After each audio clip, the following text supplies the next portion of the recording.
बिहार के मित्र ने अपने साउथ कोरियाई मोबाइल में इंस्टॉल्ड अमेरिकी व्हाट्सएप से हमारे चाइनीज फोन में एक मैसेज शेयर किया, जिसमें से लिखा था कि भारत अब आत्मनिर्भर बनेगा। तो तुरंत मैंने उसका जवाब दिया और कहा कि भारत तो आत्मनिर्भर अंग्रेजों से आज़ादी के बाद ही बन चुका है, यानी 1947 के बाद से ही। तो उसने भी तुरंत मुझे मैसेज किया कि भारत तो आत्मनिर्भर, यंग इंडिया, विश्व गुरु, सोने की चिड़िया, ये तमाम चीज़ें 2014 के बाद से ही बना है, जब से मोदी जी प्रधानमंत्री बने हैं। इन तमाम फलसफे और लबो-लुआब के पीछे कहानी यह है कि कुछ दिन पहले प्रधानमंत्री नरेंद्र मोदी ने अपने आधे घंटे के वाणी विलासिता में कोरोना वायरस के खिलाफ जंग में 20 लाख करोड़ पैकेज का ऐलान किया था और साथ में आत्मनिर्भर भारत की बात कही थी। तो आइए इस वीडियो में प्रधानमंत्री के 20 लाख करोड़ पैकेज और आत्मनिर्भर भारत के वाली टर्मिनोलॉजी पर बात करते हैं और जानने की कोशिश करते हैं कि मोदी जी के शासनकाल में भारत कितना आत्मनिर्भर हुआ है। नमस्कार, मैं एजाज और आप देख रहे हैं नेशन स्पीक्स इंडिया।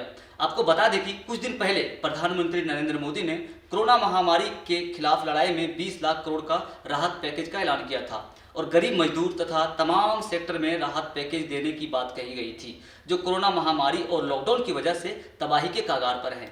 आपको ये भी बता दें कि आज नेशनल वाइड लॉकडाउन का 57 दिन है और इस लॉकडाउन की वजह से लाखों प्रवासी मजदूर सड़क पर हैं, भूखे प्यासे हजारों किलोमीटर पैदल चलने पर मजबूर हैं। इनमें से बच्चे, बूढ़े, गर्भवती महिलाएं भी शामिल हैं। इन तमाम चीज़ों के बावजूद भी सरकार प्रचार तंत्र और ओछी राजनीति करने में लगी हुई है कि हमने लाखों करोड़ों की राहत पैकेज दिए हैं, हजारों ट्रेनें चलाई है। लेकिन सच्चाई यह है कि रोजाना ये प्रवासी मजदूर देश के अलग अलग हिस्से में सड़क दुर्घटनाओं में कई लोग भूख से मर रहे हैं और सच्चाई यह भी है कि सरकार इन चीज़ों को मानने से इनकार कर रही है। यहाँ तक कि सरकार इन मजदूरों की दुखदायी हालत के बारे में जिक्र करना तक मुनासिब नहीं समझते हैं और सरकार अपने प्रचार तंत्र यानी तथा कथित मुख्य धारा की मीडिया के माध्यम से देश और दुनिया को यह भी बता रहे हैं कि प्रधानमंत्री नरेंद्र मोदी दुनिया के नंबर 1 कोरोना वायरस के खिलाफ लड़ने वाले वॉरियर्स हैं और देश में सब चंगासी है, जिसका हकीकत में सीधा सीधा मतलब यह है कि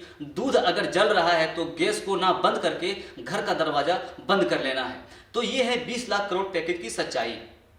आइए अब बात करते हैं आत्मनिर्भर भारत की सच्चाई के बारे में। जैसा कि प्रधानमंत्री ने अपने भाषण में आत्मनिर्भर भारत का एक योजना का अनाउंस किया था। ये योजना उसी तरह है, एक शगुफा है और जुमला है जैसे 2 करोड़ हर साल नौकरी देने की और भारत को विश्व गुरु बनाने की थी। प्रधानमंत्री के आत्मनिर्भर भारत के दावे बिल्कुल एक अटेंशन डाइवर्जनरी टेक्निक्स है, ताकि कोरोना के खिलाफ लड़ाई में अपने फेल्योर से लोगों का ध्यान भटका सके।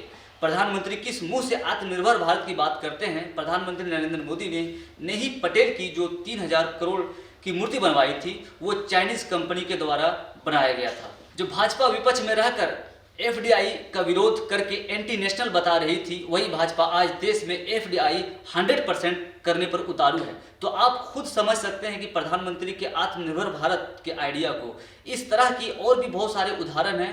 जो अभी के लिए बस इतना ही। इस तरह की तमाम खबरों के साथ जुड़े रहने के लिए आप देखते रहिए नेशन स्पीक्स इंडिया। शुक्रिया।